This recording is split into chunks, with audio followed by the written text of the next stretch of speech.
నేను సుధా. బులెటిన్ల ముందుగా హెడ్లైన్స్. జగన్ ఫ్యామిలీపై షర్మిలా విషం కక్కుతున్నారు. వైఎస్ఆర్సీపీ మహిళా నేత వాసిరెడ్డి పద్మ ధ్వజం.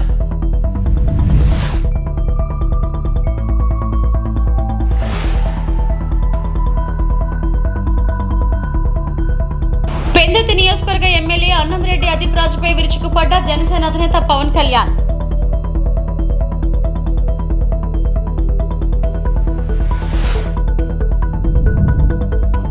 రాజీనామా చేసిన వాళ్లే మా వాలంటీర్లు.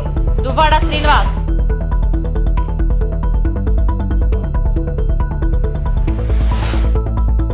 ముఖ్యమంత్రి వైఎస్ జగన్మోహన్ రెడ్డి ఫ్యామిలీపై షర్మిలా విషం కక్కుతున్నారని వైఎస్ఆర్సీపీ మహిళా నేత వాసిరెడ్డి పద్మ పేర్కొన్నారు. వైఎస్ జగన్ వ్యక్తిత్వం స్వభావం మీకు తెలియదా? వైఎస్ జగన్ ఎవరి చేతిలోనో రిమోట్ కంట్రోల్గా వ్యవహరిస్తారా అని ప్రశ్నించారు. బుధవారం వాసిరెడ్డి పద్మ మీడియాతో మాట్లాడితే భారతి గారి పేరు తీసుకువస్తున్నారు. సందర్భం లేకుండా ఆమె పేరు తీసుకురావడం అభ్యంతరకరమన్నారు. భారతి వేకోజామునే ఫోన్ చేశారని మీకు ఎవరు చెప్పారో సునీత సమాధానం చెప్పాలని నిలదీశారు. కట్టుకథలు అల్లుకుంటూ మాట్లాడుతున్నారు. భారతిపై దుమ్ము తిప్పేయడం దారుణమని ఆగ్రహం వ్యక్తం చేశారు. షర్మిలా తెలంగాణలో పార్టీ పెట్టి ఎంతో మందిని సర్వనాశనం చేసి చాప చుట్టేశారు. కారణం లేకుండా పార్టీని క్లోజ్ చేసుకువచ్చారు. చంద్రబాబు చేతిలో షర్మిలా కీలుబొమ్మ అని విమర్శించారు. ఆయన జేబు బొమ్మలాగా షర్మిలా సునీతలు మాట్లాడుతున్నారని మండిపడ్డారు. వ్యక్తిగతమైన ఎజెండాతో షర్మిలా మాట్లాడుతున్నారు. అసలు మీ ఎజెండా ఏంటో చెప్పండి అని ప్రశ్నించారు. చంద్రబాబు జేబు మనుషుల్లాగా షర్మిలా సునీత ఆరోపణలు చేస్తూ ఉన్నారు. ఎందుకంటే షర్మిల మాట్లాడుతూ ఏమంటోంది? కడప ఎంపీగా అవినాష్ రెడ్డిని నిలబెట్టాడు కనుకనే తాను ఇన్ని మాటలు మాట్లాడుతున్నానని చెప్తోంది. ఇప్పటికైనా మించిపోయింది లేదు, అవినాష్ రెడ్డిని ఉపసంహరించుకోండి అని చెప్తోంది. అంటే రాజకీయాల్లోకి, ఆంధ్రప్రదేశ్ రాజకీయాల్లోకి మీరు వచ్చింది కేవలం మీ పర్సనల్ ఎజెండాతో వచ్చారు. ఇక్కడ కాంగ్రెస్ పార్టీ లేదు, రాహుల్ గాంధీని ప్రధానమంత్రిని చేయడం అనేది లేదు, బీజేపీని వ్యతిరేకించడం అనేది లేదు, లేకపోతే మరి ఏ రాజకీయమూ లేదు. అసలు రాజకీయ ఉద్దేశము లేదు, ప్రజలకు మంచి చేయాలనే సంకల్పం అంతకంటే ఆమెకు లేదు.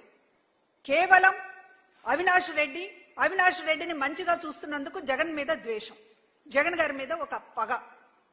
ఇంతకు మించి మీకు ఇంకొక ఎజెండా లేదని మీరే చెప్తున్నారు. మీ మాటలు చూస్తుంటేనే ఒక వ్యక్తిగతమైనటువంటి ఎజెండాతోటి ఒక రాజకీయ పార్టీకి నాయకత్వం వహించడం అంటే ఇంతకంటే దిక్కుమాలినటువంటి పరిస్థితి ఏ పార్టీకైనా ఉంటుందా? కాంగ్రెస్ పార్టీ అత్యంత దీనావస్థలో ఉండి చివరికి ఎవరెవరి పర్సనల్ ఎజెండాలను, ఎవరెవరి పగలు ద్వేషాలను తీర్చడానికి వేదికగా కాంగ్రెస్ పార్టీ ఈ రోజున రాష్ట్రంలో ఉపయోగపడుతోంది. ఎజెండా ఏంటి? ఆవిడ ఎజెండా ఏంటి? స్పష్టం చేయండి. మీరు మీ ఎజెండా ఏంటో చాలా క్లియర్ గా ఉంది. నిన్ననే మీ ఆడియో ఒకటి బయటకు వచ్చింది. వైఎస్ఆర్ కాంగ్రెస్ పార్టీ నాయకులందరినీ మీరు తీసుకునేటటువంటి ప్రయత్నం చేస్తున్నారు. వైఎస్ఆర్ కాంగ్రెస్ పార్టీ సీట్లు ఇవ్వనటువంటి కొంతమంది ఎమ్మెల్యేలని, కొంతమంది నాయకుల్ని, అట్లాగే పాడేరులో ఒక నాయకుడిని తీసుకొచ్చి మీరు సీట్ ఇస్తానని చెప్పి వైఎస్ఆర్ కాంగ్రెస్ పార్టీ నుంచి తీసుకువెళ్లారు. సరే, ఏ కారణం చేతనో వేరే అతనికి టికెట్ ఇస్తున్నందుకు ఇతనితో ఫోన్ చేసి మాట్లాడి YSR Congress party vote bank వస్తుందని అనుకున్నాం, మీరు రెబల్ గా పోటీ చేస్తే మేము ఊరుకునే ప్రసక్తే లేదు అనేటటువంటిది వార్నింగ్లు ఇస్తున్నారు. అంటే వైఎస్ఆర్ కాంగ్రెస్ పార్టీ ఓటు బ్యాంకును చీల్చడమే షర్మిల ఎజెండా అనేది ఆమె చాలా స్పష్టంగా సూటిగా చెప్తూ ఉన్నారు. ఆమె మాటలు గాని చేతలు గాని వైఎస్ఆర్ కాంగ్రెస్ పార్టీ ఓటు బ్యాంకుకు గండి కొట్టడమే అనేటటువంటిది ఈ రోజు మాట్లాడుతూ ఉన్నారు. వైఎస్ఆర్ కాంగ్రెస్ పార్టీ ఓటు బ్యాంకుకు గండి కొట్టాల్సిన అవసరం ఎవరికి ఉంది? ఆ ఉత్సాహం ఎవరికి ఉంది? ఆ టార్గెట్ ఎవరిది? అసలు చంద్రబాబుది. ఆ టార్గెట్ కోసమే బీజేపీని కలుపుకున్నాడు, జనసేనని కలుపుకున్నాడు. ఉత్తరాంధ్ర జిల్లాలో ల్యాండ్ మాఫియా కింగ్ గా వైసీపీ నేత వైవి సుబ్బారెడ్డి మారిపోయారని జనసేన పార్టీ అధ్యక్షుడు పవన్ కళ్యాణ్ వైవి సుబ్బారెడ్డిపై తీవ్ర స్థాయిలో విరుచుకుపడ్డారు. విశాఖపట్నం జిల్లా పెందుర్తి మెయిన్ రోడ్ వద్ద ఏర్పాటు చేసిన సభలో పవన్ కళ్యాణ్ మాట్లాడుతూ ముఖ్యమంత్రి వైఎస్ జగన్మోహన్ రెడ్డి వైవి సుబ్బారెడ్డి ఉత్తరాంధ్రను టార్గెట్ చేశారన్నారు. ఈ ప్రాంతంలో ఖరీదైన విలువైన ప్రభుత్వ భూములు అన్ని చేశారని ఆగ్రహం వ్యక్తం చేశారు. పెందుర్తిలో ఎమ్మెల్యే అదీప్ రాజ్ కబ్జాలకు, అవినీతికి కేరాఫ్ గా మారారని నిప్పులు చెరిగారు. ప్రజలందరూ ఈ విషయాన్ని గ్రహించి వైఎస్ఆర్ పార్టీ ఇంటికి పంపించాలని పిలుపునిచ్చారు. కార్యక్రమంలో అనకాపల్లి ఎంపీ అభ్యర్థి సీఎం రమేష్, పెందుర్తి అసెంబ్లీ అభ్యర్థి పంచకల్ల రమేష్ బాబు, పలువురు నాయకులు, కార్యకర్తలు పాల్గొన్నారు. అక్కడున్న నువ్వే ఆ చిన్న బిడ్డ కోసం భుజాల మీద ఎత్తుకున్న ఆ బిడ్డ భవిష్యత్తు కోసం, ఇక్కడున్న మా ఆడపడుచుల భవిష్యత్తు కోసం మొత్తం ఒక సముద్ర తరంగంలా తెరలుగా ఒక సునామీ వేవ్ లాగా ఉన్న యువతరం కోసం, మార్పు కోసం జనసేన పెట్టాం. భవిష్యత్తు ఎట్లా ఉంది? ఈ రోజున నలిగిపోతున్నాం. ఒక్క ఛాన్స్ అని జగన్ అడిగాడు. ఒక్క ఛాన్స్ ఇచ్చేశారు మీరు, ఇంక చాలు. ఒక్క ఛాన్స్ ఇచ్చేశారు చాలు జగన్కి. ఒక్క ఛాన్స్ ఇస్తే ఏం చెప్పాడు? నేను 2019 ఎన్నికల్లో ఏం చెప్పా? ఈ కొండ మాది, ఈ గుట్ట మాది, కనిపించే ప్రతి స్థలం మాది అని నేను మీ అందరి చెవుల్లో ఇల్లు కట్టుకొని మరి చెప్పా. ఆ రోజు నేను సరదాగా అనుకున్నారు, నా మాట నమ్మలా. ఈరోజు హెలికాప్టర్ మొత్తం తిరుగుతా ఉంటే అంతా ఒకటే చెప్తా ఉన్నారు, మొత్తం ఉత్తరాంధ్ర భూములన్నీ, పెందుర్తి భూములన్నీ, అన్ని భూములు కూడా మొత్తం వైవి సుబ్బారెడ్డి గారు, మిథున్ రెడ్డి గారు, పెద్దిరెడ్డి గారు, అందరూ నాయకులందరూ దీనిని మొత్తం కబ్జాలో పెట్టి వేలాది ఎకరాలు. ఒక తాడి గ్రామాన్ని మరల్చడానికేమో ఎకరాలు లేవు. ఇక్కడ పుట్టారు, ఇక్కడ పెరిగారు, ఇక్కడ కన్నీళ్లు, కష్టాలు. ఇక్కడ వారికి భూమి లేదు, ఇక్కడ వారికి భూమి లేదు. దశాబ్దాలుగా, తరాలుగా పుట్టి పెరుగుతున్న వాళ్ళకి ఇక్కడ భూమి లేదు, స్థలం లేదు, ఎకరాలు లేవు. కానీ మన మీద అధికారం చెలాయించి వీళ్ళకి భూములన్నీ ధనదత్తం చేస్తా ఉంటే మీరందరూ ఏం చేస్తారు? చేతులు కట్టుకొని కూర్చుంటారా? మనకి బాధ్యత లేదా? బాధ్యత ఉందా లేదా మనకి?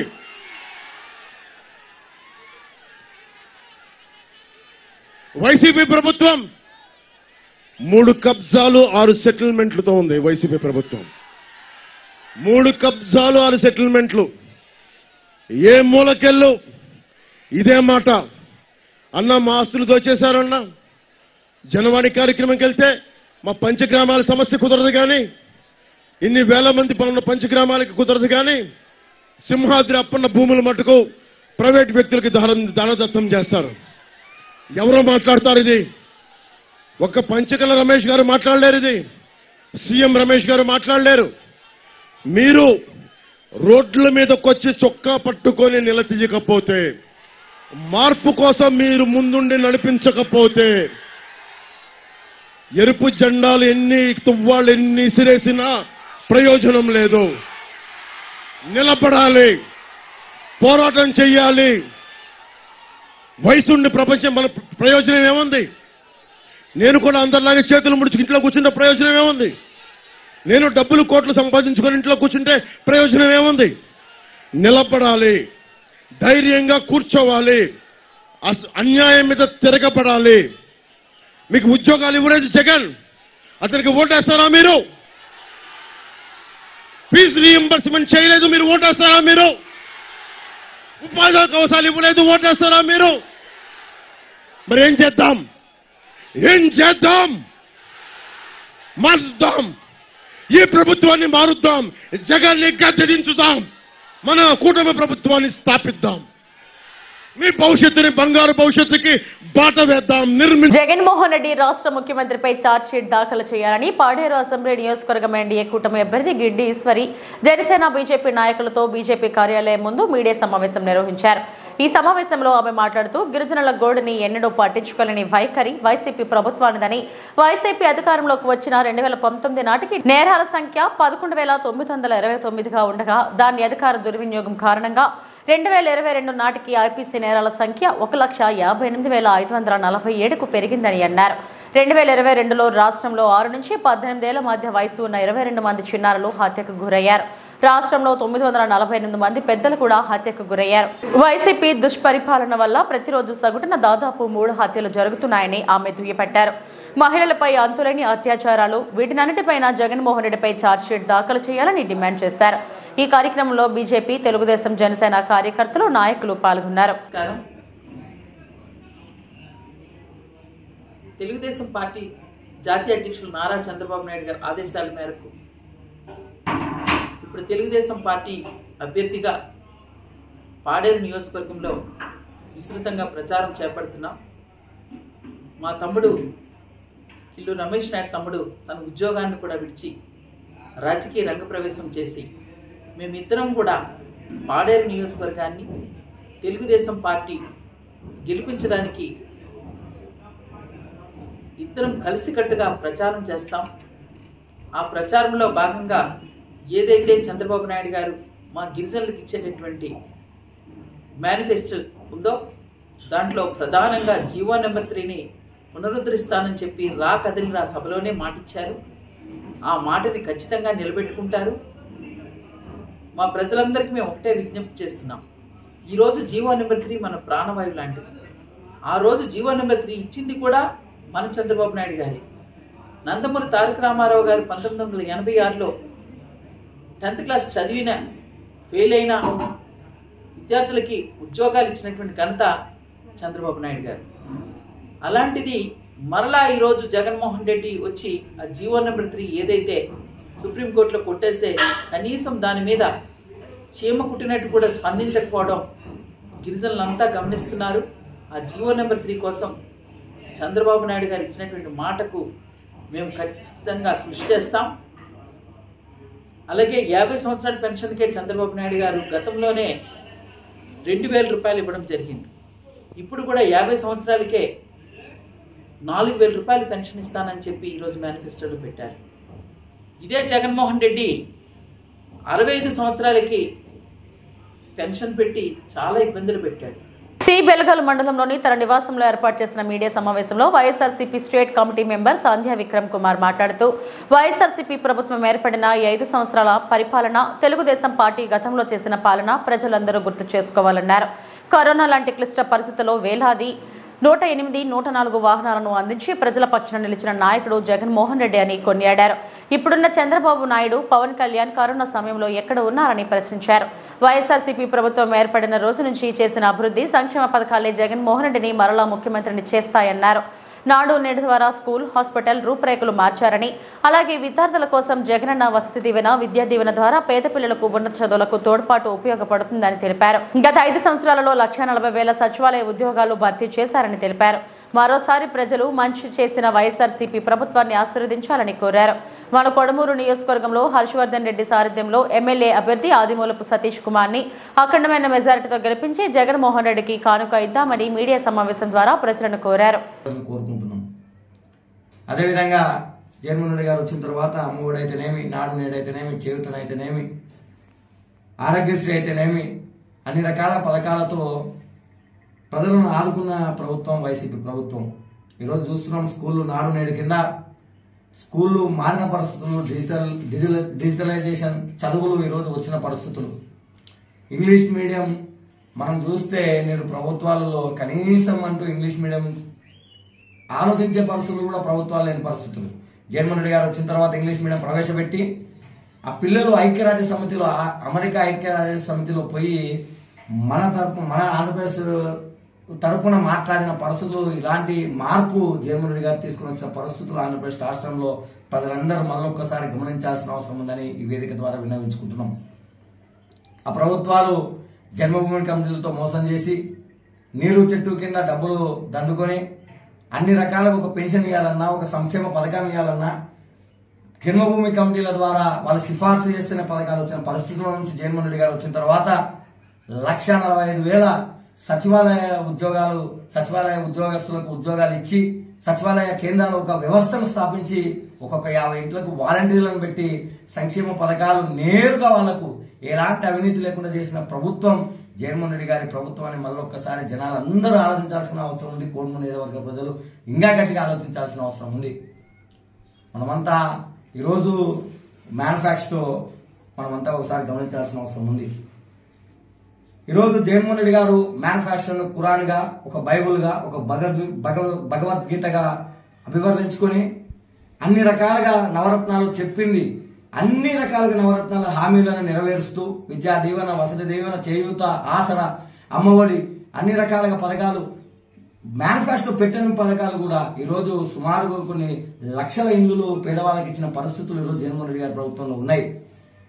కాబట్టి చెప్పినట్టు చేసిన మేనిఫెస్టో జగన్మోహన్ రెడ్డి గారిది, చెప్పినట్టు అవన్నీ నెరవేర్చిన విధానం జగన్మోహన్ రెడ్డి గారిది. ఈరోజు మనమంతా ఆలోచించాల్సిన అవసరం ఉంది. ఈరోజు 2014లో అధికారం వచ్చిన తర్వాత మేనిఫెస్టో ప్రవేశపెట్టి తుంగలోకి దొక్కి రుణమాఫీ మోసం చేయడమే, నిరుద్యోగ వృత్తి మోసం చేయడం. తెలుగుదేశం జనసేన బీజేపీ మేనిఫెస్టో ఒక బూటకమని, సాధ్యం కాని హామీలను పశ్చిమ నియోజకవర్గం ఎమ్మెల్యే అభ్యర్థి ఆడారి ఆనంద్ కుమార్ ఆరోపించారు. 2014లో కూడా అబద్ధపు మేనిఫెస్టో కావడంతో ఘోరంగా ఓడిపోయారని, ఈసారి కూడా ప్రజలు బుద్ధి చెబుతారని విమర్శించారు. 52వ వార్డులో జీవీఎంసీ డిప్యూటీ మేయర్ జియాని శ్రీధర్ ఆధ్వర్యంలో ఓల్డ్ ఖరాసాలో ప్రాంతంలో ప్రచారం నిర్వహించారు. ఈ సందర్భంగా ఆయన మాట్లాడుతూ నిరుద్యోగులకు 20 లక్షల ఉద్యోగాలు భర్తీ చేస్తామని, చంద్రబాబు యువతకు తప్పుదోవ పట్టిస్తున్నారని, 2014లో అధికారంలో ఉన్నప్పుడు ఎన్ని ఉద్యోగాలు కల్పించారో ప్రజలకు తెలుసునన్నారు. అబద్దాలు చెప్పడం బాబుకు అలవాటే అని ఎద్దేవా చేశారు. ముఖ్యమంత్రి జగన్మోహన్ రెడ్డి ప్రవేశపెట్టిన మేనిఫెస్టో జనాకర్షణ ఉన్నవని, ఇవి ప్రజలకు మేలు కలిగించేవని వివరించారు. 2019లో ఇచ్చిన హామీలన్నీ నెరవేర్చిన ప్రభుత్వం ఈసారి మరింత మేలు చేకూర్చే విధంగా పథకాలు రూపొందించిందని అన్నారు. ఏదైతే 52వ వార్డులో జియాన్ శ్రీధర్ గారి ఆధ్వర్యంలో ప్రతి ఇంటికి ప్రచారం చేస్తున్నాం. మరి ఈ మేనిఫెస్టో ఏదైతే ఉందో ఈ మధ్యన జగన్మోహన్ రెడ్డి గారు రిలీజ్ చేయడం జరిగింది. ఆ మేనిఫెస్టో తీసుకెళ్ళి మేము ప్రజలకి చెప్పే ప్రయత్నంలో ప్రజలు ఒకటే చెప్తున్నారు. ఈరోజు జగన్మోహన్ రెడ్డి గారు ఒక సంక్షేమ పథకం పెట్టినా, లేకపోతే 6 పెట్టినా, 7 పెట్టినా, 10 పెట్టినా, ఎన్ని పెట్టినా కూడా 100% ప్రజలకు అందే కార్యక్రమం జగన్మోహన్ రెడ్డి గారు చేస్తారు. మరి మేము టీడీపీ కూడా రిలీజ్ చేసింది కదా మేనిఫెస్టో, ఏంటమ్మా మీరు చూసారంటే ఈరోజు ఆ మేనిఫెస్టో అన్నది మాకు తెలియదు. మేనిఫెస్టో చూడవలసిన అవసరం లేదు, చూసినా కూడా ఉపయోగం లేదు. 2014లో మేము చూసాం, ఒకరు 3 ఫోటోలు వేసి అటు మోడీ గారి ఫోటో కానీ, ఇటు పవన్ కళ్యాణ్ కానీ, ఇటు చంద్రబాబు నాయుడు ఫోటో వేసుకొని 600 అంశాల మీద ఈరోజు రిలీజ్ చేయడం జరిగింది. రిలీజ్ చేసిన తర్వాత కూడా ఒక్క అంశం కూడా 14 నుంచి 19 వరకు కూడా ఒక్కటి కూడా ఈరోజు ఆయన నెరవేర్చలేని పరిస్థితి. ఈరోజు ఆయన 6,000 ఇవ్వనివ్వండి, అంతకంటే ఎక్కువ ఇవ్వనండి, జనాలు మేము నమ్మే పరిస్థితి లేదు. మేము చూడవలసిన అవసరం కూడా లేదు ఆ మేనిఫెస్టో. ఎందుకంటే అవన్నీ బోటకం. ఈరోజు ఒక వియత్నం అయిపోతుంది, ఒక శ్రీలంక అయిపోతుంది. ఈ పథకాలన్నీ ఇవ్వడం వలన ప్రజలందరూ సోమరిపోతులు అయిపోతున్నారు. ఈ విధంగా మాట్లాడిన వ్యక్తులు ఇప్పుడు ఏదైతే జగన్మోహన్ రెడ్డికి ఇచ్చిన మేనిఫెస్టో, కొత్త మేనిఫెస్టో, దానికి 6 అంతలు ఆర్థిక భారం మన రాష్ట్రం మీద పడబోతుంది. ఏదైతే టీడీపీ ఇచ్చిన మేనిఫెస్టో, దీన్ని ఏ విధంగా మనం నమ్ముతాం? అటువంటి వ్యక్తులు మేము నమ్మమని చెప్పి ప్రజలు డైరెక్ట్గా చెప్పడం జరుగుతుంది. ఈ మేనిఫెస్టో విషయంలో మటుకు వ్యక్తి పరిస్థితులు ప్రజలు నమ్మే పరిస్థితి. ముఖ్యంగా యువతకి 20 లక్షలు ఉద్యోగాలు ఇస్తానని చెప్పి చంద్రబాబు అంటున్నారు. దానికి గతంలో కూడా చంద్రబాబు వస్తే జాబ్ వస్తుందని చెప్పి ప్రచారం చేశారు. ఆ మేనిఫెస్టో కూడా మీరు చూస్తే మీకు తప్పకుండా ఏదో బాబు వస్తే జాబ్ గ్యారంటీ అని చెప్పి ప్రచారం చేశారు. మరి ఎక్కడైంది? ఇప్పుడు ఇదే వ్యక్తి ఒక్క ఉద్యోగం అని వేశారా అని అడుగుతున్నారు. మీరు ఒకసారి వెనక్కి వెళ్ళి చూడండి. 2 లక్షల మంది వాలంటీర్లని నియమించి 1,60,000 మందిని సచివాలయం సిబ్బందిని నియమించి ఈరోజు తప్పుడు పని చేస్తున్నారని చెప్పేసి ఈరోజు జగన్మోహన్ రెడ్డి మీద ఆయన ఒక మాట మాట్లాడడం జరిగింది. మరి ఈ ఉద్యోగాలు కావాలి. ఈరోజు రిజైన్ చేయని వాళ్ళు మనకు పని చేయరని అర్థం. ఇప్పటి వరకు రాజీనామా చేయని వాలంటీర్లు తక్షణమే రాజీనామా చేయాలి. ఈ 10 రోజులు ప్రచారాన్ని ఉధృతం చేయాలి అని అల్టిమేటం ఇచ్చారు. రాజీనామా చేయలేదని ఏ వాలంటీర్ దగ్గర నుంచి రిపోర్ట్ వస్తే ఆ వాలంటీర్ 5వ తారీఖు నుంచి ఉండడు. అప్పుడు మీరు చెప్పినా మేము వినము. అయితే ఎవరైతే రాజీనామా చేసి కండువా వేసుకొని నేను చెప్పిన పద్ధతుల్లో తిరుగుతున్నారో ఆ వాలంటీర్ ఖచ్చితంగా జూన్ 5వ తారీఖు నుంచి కొనసాగుతాడు. ఆ వాలంటీర్ జూన్ 5వ తారీఖు నుంచి కొనసాగుతాడు. ఇది క్లారిటీ. ఇంకెవరైనా కానీ రాజీనామా చేయలేదంటే వాళ్ళు మనకు పని చేయరు అని అర్థం. కండువా వేసుకోలేదు అంటే వాళ్ళు మనకు పని చేయరు అని అర్థం. ఇది నేను క్లారిటీగా మా రిపోర్ట్స్ మాకున్నాయి, మీ రిపోర్ట్స్ మాకు తెలుస్తాయి. కాబట్టి అది ఎవరైతే రాజీనామా చేయలేదో వాళ్ళ మీద మేము కనీసం అంటే కనీసం దృష్టి పెట్టే ప్రసక్తే లేదని సందర్భంగా తెలియజేస్తున్నాను. అదొకటి మెయింటైన్ చేయాలి ఇమీడియట్ గా. ఈ రోజుకే ఇంకా బ్యాలెన్స్ వాలంటీర్లు ఎవరైతే ఉన్నారో ఈ రోజే రాజీనామా చేయండి. లేదా రేపు 3వ తారీఖు నాటికి ఇంకా ఏ వాలంటీర్ అయినా కానీ రాజీనామా చేయలేదని మాకు తెలిస్తే మాకు అక్కర్లేదు వాలంటీర్, వాళ్ళతో పని కూడా లేదు. ఇంకొకటి వస్తాడు, అదే ప్లేస్ లో మరొకటి వస్తాడు, పెట్టుకోండి. ఈ 10 రోజులు పని చేయమనండి. ఈ 10 రోజులు ఎవరైతే పని చేస్తాడో అతనే మన వాలంటీర్, అతనికే పెడతాం. ఇది మీకు స్పష్టంగా తెలియజేస్తున్నాను. మీరు ప్రతి గడపకు కూడా వెళ్లి ప్రచారాన్ని ఉధృతం చేయాలని కోరుతున్నాను. అయిపోయింది, మన తిరుగులు అన్ని అయిపోయినాయి. ఇక్కడి నుంచి మీరు ఎక్కడ ప్రచారంలో కూడా తగ్గకూడదని తెలియజేస్తున్నాను. పోలింగ్ నాడు కూడా మళ్లీ మనం సమావేశం ఇంత విస్తృతంగా పెట్టుకోవడానికి అవకాశం ఉండకపోవచ్చు. 13వ తారీఖు ఉదయం 7 గంటలకల్లా మనకి ఆంధ్రప్రదేశ్లో సార్వత్రిక ఎన్నికల వేళ కొన్ని నియోజకవర్గాల్లో రాజకీయ పరిణామాలు ఆసక్తికరంగా మారుతున్నాయి. మంత్రి ఆర్కే రోజా ప్రాతినిధ్యం వహిస్తున్న నగరి అసెంబ్లీ నియోజకవర్గంలో రోజాను వ్యతిరేకిస్తున్న కొందరు నేతలు వైఎస్ఆర్ కాంగ్రెస్ పార్టీకి గుడ్ బై చెప్పి తెలుగుదేశం పార్టీలో చేరగా, మరోవైపు పార్టీలోనే ఉంటూ పార్టీ వ్యతిరేక కార్యక్రమాలకు పాల్పడుతూ మంత్రి రోజాకు వ్యతిరేకంగా పనిచేస్తున్న వారిపై చర్యలకు పూనుకుంది వైసీపీ. ఇప్పుడు నగరిలో వ్యతిరేక వర్గానికి షాక్ ఇచ్చింది మంత్రి ఆర్కే రోజా. వడమాలపేట జెడ్పీటీసీ మురళీరెడ్డిని వైసీపీ నుంచి సస్పెండ్ చేశారు వైసీపీ జిల్లా అధ్యక్షుడు భరత్. పార్టీ వ్యతిరేక కార్యక్రమాలు పాల్పడినట్లు ఫిర్యాదు అందడంతో చర్యలకు పూనుకున్నట్లు పేర్కొన్నారు.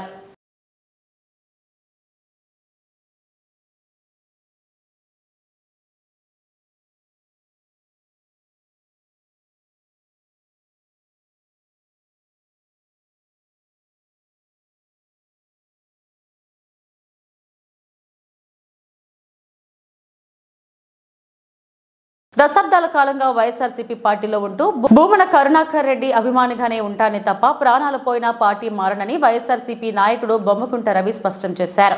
40 సంవత్సరాలుగా వైఎస్ రాజశేఖర రెడ్డి బాటలో నడుస్తూ కాంగ్రెస్ నుంచి వైఎస్ఆర్ కాంగ్రెస్, వైఎస్ జగన్ అడుగుజాడలో కొనసాగుతున్న మా భూమన కరుణాకర్ రెడ్డి కుటుంబాన్ని విమర్శించే స్థాయి 4 పార్టీలు మారిన జంపింగ్ జిలానీగా పేరు మోసిన ఉమ్మడి జనసేన పార్టీ తిరుపతి ఎమ్మెల్యే అభ్యర్థి ఆరణి శ్రీనివాసులకు లేదని అమ్మ బొమ్మగుంట రవి స్పష్టం చేశారు. పక్కన ఈ ఊర్లో కరుణాకర్ రెడ్డి దగ్గర అన్ని రాజకీయాలు అన్ని లబ్ధులు పొంది అన్నీ ప్రిపేర్ అయ్యి వెళ్ళిపోయిన వాళ్ళు ఏదో ఒకటి రాసిస్తే దాన్ని చూసుకొని చదువుతూ ఉన్నాడు. అన్న ఫస్ట్ పిఆర్పి, అటు తర్వాత తెలుగుదేశం, మళ్ళీ కాంగ్రెసు, మళ్ళీ తెలుగుదేశం, మళ్ళీ వైసీపీ, మళ్ళీ ఇప్పుడు జనసేన. నాకు తెలిసి నేను 35 ఏళ్ళుగా నేను రాజకీయాల్లో ఉన్నాను. నాకంటే ఎక్కువ 5 ఏళ్ళు ఉంటే కరుణాకర్ రెడ్డి గారు 40 ఏళ్ళుగా ఉన్నాడు. 40 ఏళ్ళుగా రాజశేఖర రెడ్డి కుటుంబంతోనే ఉన్నాం. మేము ఏ పార్టీ మారలా, ఏ జెండా మోయలేదు, ఏ జెండాకి మేము నమస్కారం పెట్టలా. ఒక రాజశేఖర రెడ్డి ఏ పార్టీలు ఉంటే ఆయన కుటుంబం ఆ పార్టీలో ఉన్నాం. నువ్వు కూడా వచ్చావు, 5 ఏళ్ళు ఈ పార్టీలు ఎమ్మెల్యేగా ఉన్నావు. నువ్వు చేసిన తప్పులు, నువ్వు చేసిన దౌర్జన్యాలు, నువ్వు చేసిన ప్రాబ్లాల గురించి నువ్వు సర్వేలో ఫ్లాప్ అయిపోయినావు. ఫ్లాప్ అయిపోయిన దానివల్ల నీకు టికెట్ ఇలా ఆ నుండి పరిగెత్తిపోయినావు. చంద్రబాబు కప్పం కట్టినావు, పవన్ కళ్యాణ్ కప్పం కట్టినావు, సీటు తెచ్చుకున్నావు. నువ్వు చిత్తూరు నుండి వచ్చి ఇక్కడ మేము స్థానికుల్లో పట్టుకొని మమ్మల్ని విమర్శిస్తూ ఉన్నావు. ఇక్కడ స్థానికుల్ని అతను విమర్శిస్తూ ఉంటే అతను పక్కన కూర్చొని నవ్వుతూ ఉండి ఈ లోకల్లో వాళ్ళకంతా చెప్తా ఉన్నాను. అన్న ఈరోజు పెద్దక్కకి రేపు చిన్నక్కకి గుర్తుపెట్టుకోండి. మన ఊర్లో మనం ఎన్నన్నా పడతాం, ఎన్నన్నా ఇదవుతాం. మళ్ళీ మనం తెల్లారి తెలియస్తే అన్న మార్కెట్ కాడనో టీంగిడి కాడనో ఎక్కడో ఒక చోట ఒకటవుతాం. చిత్తూరు అలాంటిది కాదు, మీ అందరికీ తెలుసు. చిత్తూరు ఒకప్పటి నుండి ఎలా ఉనింది, ఆ చిత్తూరులో ఎన్ని అరాచకాలు, ఎన్ని సమస్యలు జరిగినాయనేసి మేము కూడా మాట్లాడగలము. నువ్వు ఆడ నుండి వచ్చేసి నువ్వేదో పెద్ద పోటుగాడ మాదిరి సీటు తీసుకొని వీడికి వచ్చేసావు. ఈ ఊర్లో నీ పక్కన కూర్చొని నీతో కూడా కూర్చొని నవ్వుతా నిన్ను కేరింతలు కొడతా ఉండోళ్ళే నీ కోటి అది చూసుకోవాలి. నువ్వు ఫస్ట్ కరుణాకర్ రెడ్డి గారి గురించి మాట్లాడేటప్పుడు ఆయన ఒకరి గురించి ఎక్కడ కానీ మాట్లాడు, ఎవరికి ఇబ్బంది పెట్టే వ్యక్తి కాదు. నేను ఎస్సీ ఎస్టీ బీసీ మైనార్టీ నినాదం కలిగిన వ్యక్తిని. నేను 35 ఏళ్ళుగా ఆయన దగ్గర ఉన్నాను అంటే ఆయనలో ఎంతో అంత మంచితనం ఉంటేనే ఉంటాం. మీ మాదిరి మంచితనానికి నేను ఉన్నాను. మీకు మంచితనం అంటే ఏం తెలిసిన తెలుగుదేశం వాళ్ళు ఉంటూ వచ్చిన వాళ్ళక ఎవడ భూమి ఉంటాడు ఆక్రమించుకోవాలి, ఎవడు విధానాలంతా ఏ పథకాలు పెట్టి చంద్రబాబు పెట్టినవన్నీ మీరు తినేయాలి. ఇట్లా వాటికి అంతా ఒప్పుకుంటే కరుణాకర్ రెడ్డి మంచోడు, లేకుంటే కరుణాకర్ రెడ్డి చెడ్డోడు. అందుకే చెప్తాను సేనన్న, నువ్వంటే ఒక గౌరవం ఉంది, పెద్దోడు వయసులో. ఈ ఊర్లో రాసిచ్చిన స్లిప్పులన్నీ చదవద్దు. అవన్నీ చదివామంటే ఆల్రెడీ రాజకీయ నాయకులు ప్రజల్లో గబ్బు అయిపోయిండారు. నిన్ను అతన్ని తిట్టుకొని నువ్వు దోసుకున్నావు, నేను దోసుకున్నాను, నువ్వు తినేసినావు, నేను తినేసినానని. ఆయన ఒకే పార్టీలో ఉన్నాడు. నువ్వు 3-4 పార్టీలు మారినావు. నువ్వేం దోసుకుందో నీకు సీట్ ఇచ్చుండ్రు అనుకుంటారు జనాలు. దీనికని నేనేం చెప్తానంటే తేలు కుడితే గమ్మున ఉండాలి, నొప్పి నరిస్తే దొంగ పట్టుకుంటారు దొంగ అని. అందుకని రాజకీయ నాయకులే పరువు పోగొట్టుకుంటా ఉంటారు. కరుణాకర్ రెడ్డి గారి గురించి మాట్లాడేటప్పుడు ఈ ఊర్లో ఆయన విమర్శించే నేను స్థాయి అన్న విధానాలు కలిగిన వ్యక్తి లేడు. కరుణాకర్ రెడ్డి గారు అంటే ఒక మంచితనానికి ఒక మారు పేరు. ఏ ఒక్కరికైనా సరే ఈ ఊర్లో ఈ పాల్ట్ చేశాడని ఎవరైనా చెప్తే మీరేం చెప్తే దానికి నేను నిలబడతా. మా వ్యక్తిగతంగా నీకు అది చేయలేదు ఇది చేయలేదు అవేంటి దానికంతా నేను కాదు. వ్యక్తిగా ఒక కుటుంబానికి ఎవరికి ఏ సమస్య చేయలే ఎప్పుడు. అందుకే దయచేసి 3 పార్టీలు మనకొద్దు, ఒక పార్టీ మనకు ముద్దు. 3 పార్టీల్లో యుద్ధం. అభినయ్ రెడ్డి సిద్ధం, దేనికైనా మేము రెడీ. నీతో కూడా కూర్చోండి వాళ్ళు స్లిప్పులు రాసుకొని నువ్వు రోజు చదివినావు అనుకో, నువ్వంటే ఒక గౌరవాలు కూడా మేము కూడా వచ్చి రోజు మాట్లాడాల్సి వస్తుంది. మాకేం పని పట్ల చంద్రబాబు నాయుడు మాదిరిగా ఎంచోపు ఎదుటోళ్ళని తిట్టే పనే. ఇది ఒకటి గుర్తుపెట్టుకొని ఈ 3 పార్టీలు నడుచుకుంటే మంచిది. దయచేసి సేనన్నా ఈ ఊర్లో వాళ్ళ మాట వినొద్దు. ఇన్నావంటే ఇబ్బందులు పడతావు. నా మాటి నువ్వు లక్షణంగా చిత్తూరులో హ్యాపీగా నీ వ్యాపారాలు నువ్వు చేసుకొని బతుక్కో. మా ఊరిని వదిలేయి, తిరుపతిని వదిలేయి. కుప్పం తెలుగుదేశం పార్టీ కార్యాలయంలో నియోజకవర్గ మహిళా అధ్యక్షురాలు అనసూయ ఆధ్వర్యంలో నిర్వహించిన విలేకరుల సమావేశంలో తెలుగు మహిళా కుప్పం నియోజకవర్గ మహిళా పార్లమెంటు ఉపాధ్యక్షురాలు సుగుణమ్మ, చంద్రకళ, భాగ్యలక్ష్మి, త్రిలో కుప్పం మండలం అధ్యక్షురాలు వసంతమ్మ, శారదమ్మ, సరస్వతమ్మ పాల్గొన్నారు. ఈ సందర్భంగా వారు మాట్లాడుతూ నియోజకవర్గం గురించి ఏమి తెలుసునని మాట్లాడుతున్నావంటూ లక్ష్మీ పార్వతిని నిలదీశారు. కుప్పం గడ్డ బాబు అడ్డా అని గుర్తుంచుకో, కుప్పంను అభివృద్ధి చేసింది బాబు, చరిత్ర తెలుసుకొని మాట్లాడు లక్ష్మీ పార్వతి అని అన్నారు. అదేవిధంగా ఎన్టీఆర్ పంచన చేరి ఆయన తదనంతరం ప్రతిపక్షాలతో చేతులు కలిపి నందమూరి కుటుంబ సభ్యుల గురించి అవమానకరంగా మాట్లాడతావా? ఎక్కువ మాట్లాడితే కుప్పం నియోజకవర్గ ప్రజలు తరిమి కొడతారు. కుప్పంలో సీసీ రోడ్లు వేసింది, కుప్పం నియోజకవర్గంలో విద్యా వ్యవస్థను అభివృద్ధి చేసింది జగనా లేక కుప్పం నియోజకవర్గ వైసీపీ ఎమ్మెల్యే అభ్యర్థి భరత్ చేశాడా? బాబు కుప్పంలో ఎమ్మెల్యేగా ఎన్నికైన తొలి రోజు నుంచే కుప్పం అభివృద్ధి ప్రారంభమైంది. కుప్పంలో రైతులు సంక్షేమం కోసం డ్రిప్ ఇరిగేషన్ తీసుకొచ్చిన ఘనత బాబుదే. ఇజ్రాయెల్ సాంకేతికతను తీసుకొచ్చి పంటల దిగుబడి పెంచిన ఘనత బాబుదే. ఎవరు పడితే వారు వచ్చి కుప్పంలో బాబు గురించి నోటికి వచ్చినట్టు మాట్లాడితే తరిమి కొడతామన్నారు. లక్ష్మీ పార్వతి ప్రచారంతో భరత్ కు డిపాజిట్ గల్లంత కావడం ఖాయం. లక్ష్మీ పార్వతి ప్రచారంలో భాగంగా మాట్లాడిన మాటలకు స్థానిక ప్రజలు మండిపడుతున్నారు. కుప్పంలో మా కుప్పాన్ని డెవలప్ చేసింది చంద్రబాబు నాయుడు గారు. ఏ మూలన చూడు, ఎక్కడ చూడు, నువ్వు ఇన్ని రోజులు నిన్నటి నుండి నువ్వు క్యాన్వాస్ చేస్తున్నావు కదా డోర్ టు డోర్. ఆ రోడ్లు నీ బాబేసినాడా లేదా మీ వీరగంధం సుబ్బారావు వచ్చేసాడా? అడగాల్సినటువంటి పరిస్థితి ఉందా లేదా? వెనకాల ఇన్ని గోతులు పెట్టుకొని నువ్వు ముందొచ్చి ఇన్ని మాట్లాడతావా? నువ్వు మా కుప్పంలో నోరు జాగ్రత్తగా పెట్టుకో, లేకపోతే తరిమి కొట్టాల్సి వస్తుంది. Thank you. పేరు పేరున నమస్కారాలు. నిన్నటి రోజున లక్ష్మీ పార్వతి మా కుప్పం నియోజకవర్గానికి వచ్చి ఇష్టానుసారంగా మాట్లాడడం తీవ్రంగా ఖండిస్తున్నా. నీకు ఏం తెలుసని, కుప్పం నియోజకవర్గం గురించి ఏం తెలుసని నువ్వు మాట్లాడుతున్నావు? చంద్రబాబు నాయుడు గారంటే నీకు ఏం తెలుసని మాట్లాడుతున్నావు అని చెప్పి గట్టిగా తెలుగు మహిళలుగా ప్రశ్నిస్తున్నా. మాట్లాడే ముందు ఎవరి హోదా, ఎవరు ఎలా మాట్లాడాలో తెలుసుకొని మాట్లాడాల్సినటువంటి అవసరం ఉంది. నీకు వయసు వచ్చింది కానీ కొద్దిగా కూడా బుద్ధి జ్ఞానం లేదు. చంద్రబాబు నాయుడు గారిని గురించి నువ్వు మాట్లాడతావా? నీకు ఎంత లంచం ఇచ్చారని చెప్పి నువ్వు కుప్పంకి వచ్చి మాట్లాడుతున్నావు. ఎంత డెవలప్ చేశారో ఒకసారి దాని గురించి మాట్లాడు. 3 సంవత్సరాలు ఎన్టీఆర్ గారి నీడలో ఉండి ఈరోజు ఎన్టీఆర్ గారి కుటుంబం గురించి మాట్లాడతావా?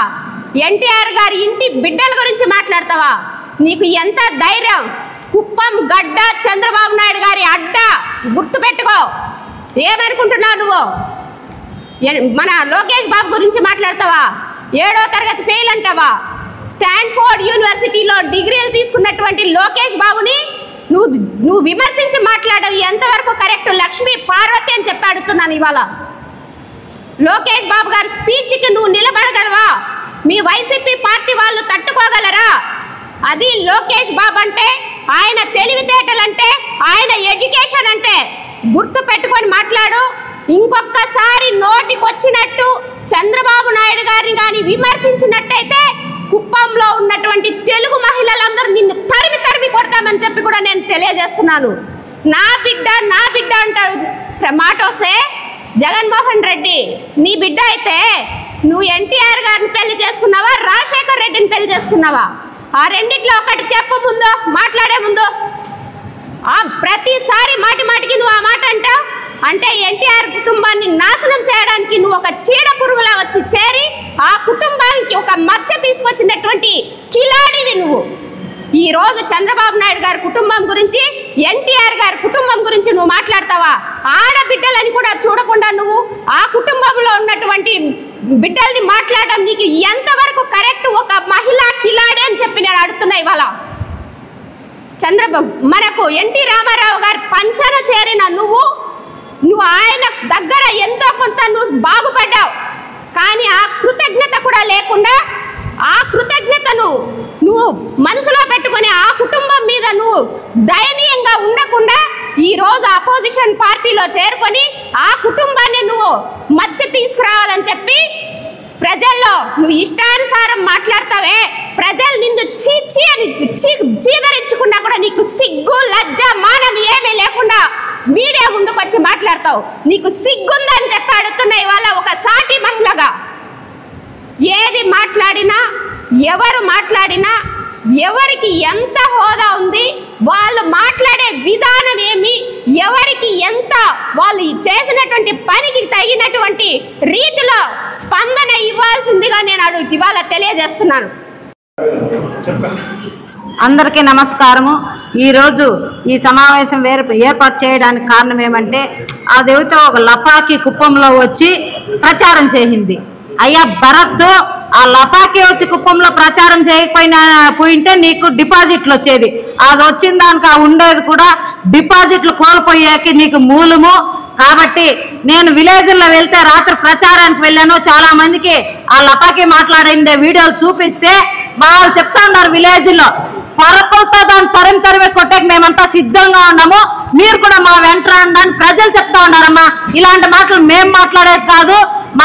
మేము తెలుగుదేశం వాళ్ళు కాబట్టి మాకు సంస్కారం ఉంది. మేము ఇలాంటి మాటలు మాట్లాడము. గ్రామాల్లో ప్రజలు అలా చెప్తా ఉన్నారమ్మా నీ గురించి.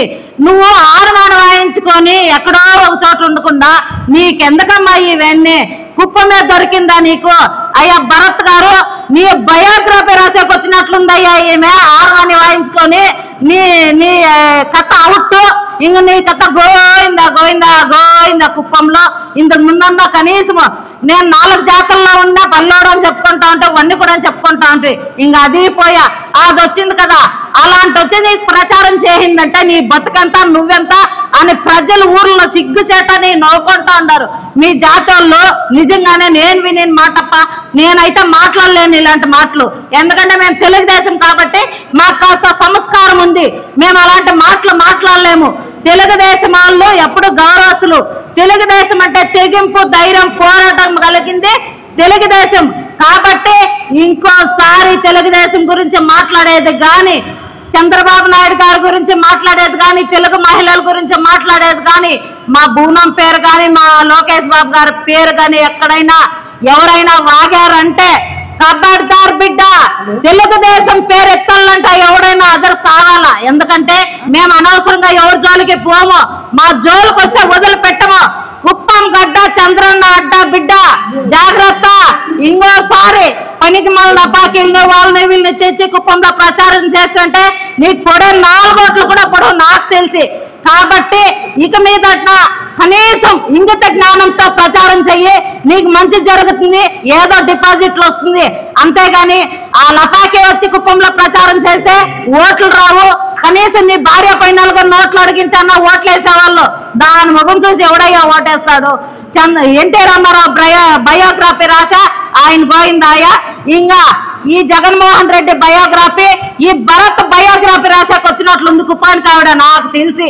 కాబట్టి అమ్మా, మేము తెలుగుదేశం వాళ్ళు కాస్త గౌరవస్తులు, నీకు గౌరవిస్తా ఉన్నాము. మా ప్రజలు అలా మాట్లాడుకుంటా ఉన్నారు ఊర్లో. కాబట్టి కుప్పంలో ప్రచారం చేయింది చాలు. మీ భరత్ అన్నని హైదరాబాద్ కు అతి త్వరలో మూటామూడు సర్దుకొని రెడీగా ఉండమాను, లేదంటే సాగనంపేకి మేమంతా కూడా సిద్ధంగా ఉంటాము. జాగ్రత్త అని అందరికీ హెచ్చరిస్తాను. వైకాపా నేతలకు ఒక్క ఛాన్స్ ఇస్తే ఆస్తులను తాకట్టు పెట్టి లూటీ చేశారని, మరో ఛాన్స్ ఇస్తే రాష్ట్రాన్ని అమ్మేస్తారని కూటమి ఎమ్మెల్యే అభ్యర్థి గొంటు శంకర్ పేర్కొన్నారు. నగర పరిధిలోని 19వ డివిజన్లో శ్రీకాకుళం నియోజకవర్గం ఇన్ఛార్జ్ కెల్లా కొండలరావు, టీడీపీ నగర అధ్యక్షుడు మాధారపు వెంకటేష్ ఆధ్వర్యంలో బుధవారం నిర్వహించిన ప్రజాగళం బాబు సూపర్ 6 పథకాల ప్రచార కార్యక్రమంలో ఆయన పాల్గొన్నారు. డివిజన్ పరిధిలోని ఇంటింటికి వెళ్లి బాబు సూపర్ 6 పథకాలను వివరించారు. ఈ సందర్భంగా ఆయన మాట్లాడుతూ 5 ఏళ్లు సంక్షేమం పేరుతో ప్రభుత్వం ఆస్తులు తాకట్టు పెట్టి పేదలకు 10 రూపాయలు ఇచ్చి 100 రూపాయలు దోచుకున్నారని ఆరోపించారు. అన్ని వర్గాలు అన్ని రంగాలు తిరోగమనం చెందాయన్నారు. నగరాన్ని పట్టించుకునే నాథుడు లేక అభివృద్ధికి కనీస మౌలిక సదుపాయాలకు దూరమైందన్నారు. నగరాన్ని అభివృద్ధి చేసుకునేందుకు కూటమికి సహకరించాలని కోరారు. రానున్న ఎన్నికల్లో ఎంపీగా రామ్మోహన్ నాయుడుకు హ్యాట్రిక్ విజయాన్ని, ఎమ్మెల్యేగా తనకు భారీ విజయాన్ని అందించాలని కోరారు. కార్యక్రమంలో మున్సిపల్ మాజీ చైర్పర్సన్ పైడిశెట్టి జయంతి, డివిజన్ నాయకులు కెల్లా వెంకట రాజేష్, కెల్లా కిషోర్ కుమార్, చిన్ని, వివిధ డివిజన్ల ఇన్ఛార్జీలు, టీడీపీ, జనసేన, బీజేపీ నాయకులు, కార్యకర్తలు పాల్గొన్నారు.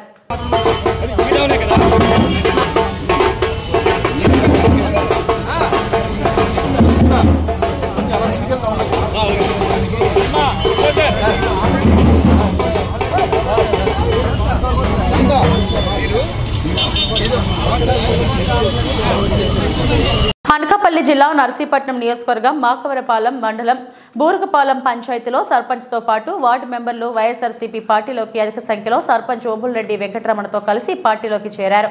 వైఎస్ఆర్సీపీ ఎమ్మెల్యే అభ్యర్థి పెట్ల ఉమాశంకర్ గణేష్ వీళ్ళందరికీ పార్టీ కండువా కప్పి పార్టీలోకి ఆహ్వానించారు. ఈ సందర్భంగా ఎమ్మెల్యే అభ్యర్థి గణేష్ మాట్లాడుతూ, మొట్టమొదటిసారి అధిక సంఖ్యలో పార్టీలోకి చేరడం అన్నది నా యొక్క గెలుపుకి తొలిమెట్టని అనుకుంటున్నాను. అంతేకాకుండా బురుగుపాలెం పంచాయతీ మరియు తాటిపాలెం పక్కన ఉన్న పంచాయతీలు కూడా ఈ రోజు అధిక సంఖ్యలో పార్టీలో చేరారు. ఈ రోజుతో అయ్యన్న పాత్రుడికి ఓటమి భయం ఇంకా ఎక్కువైందని అన్నారు. ఈ కార్యక్రమంలో బూరుపాలెం వృత్తుల ఎర్రపాత్రుడు మరియు సర్పంచులు, వైసీపీ కార్యకర్తలు అధిక సంఖ్యలో పాల్గొన్నారు.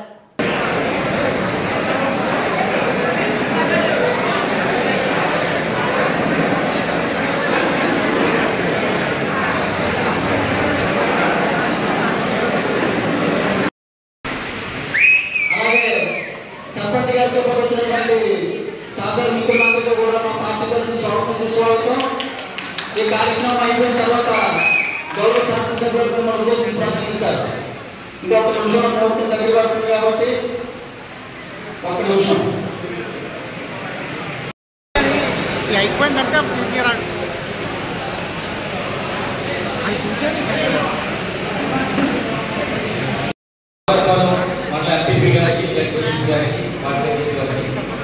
మండలంగా పార్టీ నాయకులకు ముఖ్యంగా ఈరోజు మన పార్టీలో జాయిన్ అయిన పెద్దలు బూరుగుపాలెం సర్పంచ్ గారు అమ్మగారితో పాటు మిగతా చాలా మంది పెద్దలందరూ కూడా పాల్గొన్నారు. నిజంగా మీ అందరికీ కూడా చేతులకి నమస్కారం తెలుపుకుంటామని అందరూ కూడా. ఎందుకంటే ఈరోజు మరొక 10 రోజుల్లో ఎన్నికలు జరగబోతున్నాయి. ఈ సమయంలో మీ అందరూ వచ్చి మీకు తోడుగా ఉంటాం, మిమ్మల్ని గెలిపించుకుంటాం, జగన్ని ముఖ్యమంత్రి చేసుకుంటాం అని చెప్పి మరి మీ అందరూ కూడా వచ్చి మంచి మంచి మద్దతు ధరకు మరింత బలం వైఎస్ఆర్ కాంగ్రెస్ పార్టీకి ఇచ్చినందుకు మరొకసారి ముందుగా మహిళలకు ప్రజలకు కూడా మరొకసారి ధన్యవాదాలు తెలుపుకుంటున్నాము. ఇక రాబోయే రోజుల్లో ఎట్టి పరిస్థితులు కూడా మళ్ళీ మనం అధికారంలో ఉంటాం, జగన్ ముఖ్యమంత్రి అవుతారు, మళ్ళీ మీ అందరికీ ఆశిస్తుందో ఎమ్మెల్యేలు అవుతారు కనుక రేపు రాబోయే రోజుల్లో మీ గ్రామానికి సంబంధించి కానీ మీ మండలానికి సంబంధించి కానీ మరి మీ అందరినీ కూడా అందులో ఇన్వాల్వ్ చేస్తూ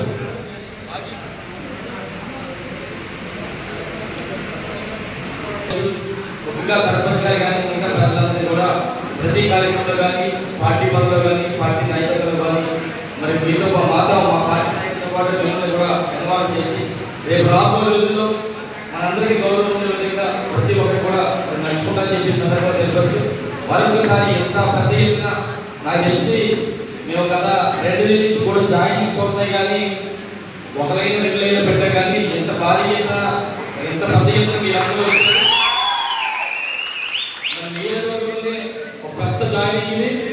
ఇదే మన సొంత చూసుకోవడం ఎట్టి పరిస్థితులు కూడా మా నినాదం ఏంటంటే 30,000 పైన మెజారిటీ గెలుస్తాం. దానికి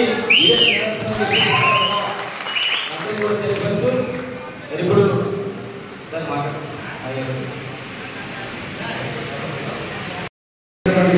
మహిళలందరికీ, యువకులకి, పెద్దలందరికీ పేరు పేరున ధన్యవాదాలు తెలుసుకుంటున్నాం.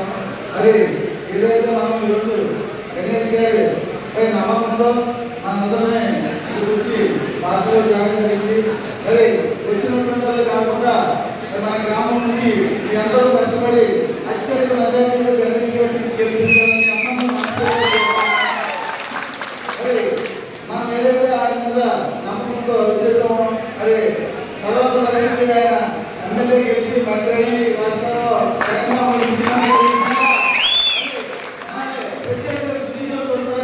మరి సభాపతిగా ఇక్కడ ఉన్నటువంటి మండల నాయకులకి అలాగే అన్ని మండలాలు అందరికీ ధన్యవాదాలు తెలుపుకుంటూ. శ్రీకాకుళం నగరం కోడి రామ్మూర్తి స్టేడియం నిర్మాణాన్ని ఎందుకు పూర్తి చేయలేకపోయారో ధర్మాన సమాధానం చెప్పాలని కూటమి ఎమ్మెల్యే అభ్యర్థి గోడు శంకర్ అన్నారు. నగరంలోని కోడి రామ్మూర్తి స్టేడియంను బుధవారం ఆయన సందర్శించారు. అనంతరం ఆర్ట్స్ కళాశాల ఆవరణలో వాకర్స్ క్లబ్ సభ్యులతో ముఖాముఖిలో పాల్గొన్నారు. ఈ సందర్భంగా ఆయన మాట్లాడుతూ ఎంతో మంది జాతీయ స్థాయి క్రీడాకారులను అందించిన స్టేడియం శిథిలావస్థకు చేరుకోవడంతో నాటి టీడీపీ ప్రభుత్వం పునర్నిర్మాణానికి పూనుకుందన్నారు.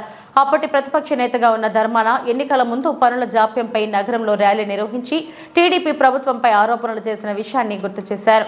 నిజంగా ధర్మానకు స్టేడియంపై చిత్తశుద్ధి ఉంటే 5 ఏళ్లలో ఎందుకు పూర్తి చేయలేదో చెప్పాలని అన్నారు.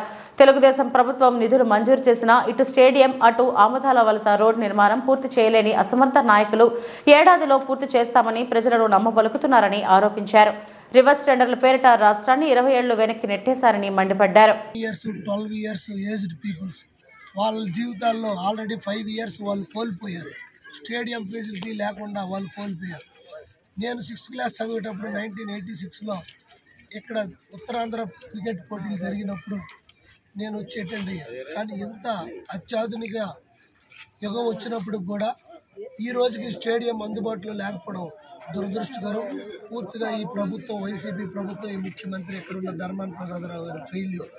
కావున వీలైనంత తొందరలో రేపు ఎన్డీఏ కూటమి చంద్రబాబు గారు, పవన్ కళ్యాణ్ గారి నేతృత్వంలో ప్రభుత్వం ఏర్పడిన వెంటనే మొదటి 6 నెలల్లో స్టేడియంని అందుబాటులోకి తీసుకువచ్చి జోనల్ స్థాయి క్రికెట్ పోటీలు పెట్టి అలాగే అథ్లెటిక్స్ పోటీలు పెట్టి ఎవరైతే ఇప్పుడే చెప్పారు సోదరుడు 45 మంది కుర్రోళ్ళకి వాళ్ళకి కోచింగ్ ఇచ్చి వాళ్ళకి ఏదో సంతృప్తి ఇచ్చేవాళ్ళు, అది కూడా పూర్తిగా క్యాన్సిల్ చేస్తారు. ఆయన ఏడుస్తుంటే చాలా బాధ అనిపించింది. అలాగే ఎంతోమంది ఈ శరీర దారుఢ్యం కోసం డైలీ వాళ్ళు ఇక్కడ ఎక్సర్సైజులు చేసి కాంపిటేటివ్ ఎగ్జామ్స్ రేపు పెడతాం, ఎల్లుండి పెడతాం, వచ్చే నెల పెడతాం అని అలాగే గత 2 ఇయర్స్ 3 ఇయర్స్గా పోస్ట్ పోన్ చేస్తూ వస్తున్నారు. దీంతో వాళ్ళు నిరాశ నిస్పృహకి లోనయ్యి. ఈ వార్తలు ఇంతటితో సమాప్తం. నమస్తే.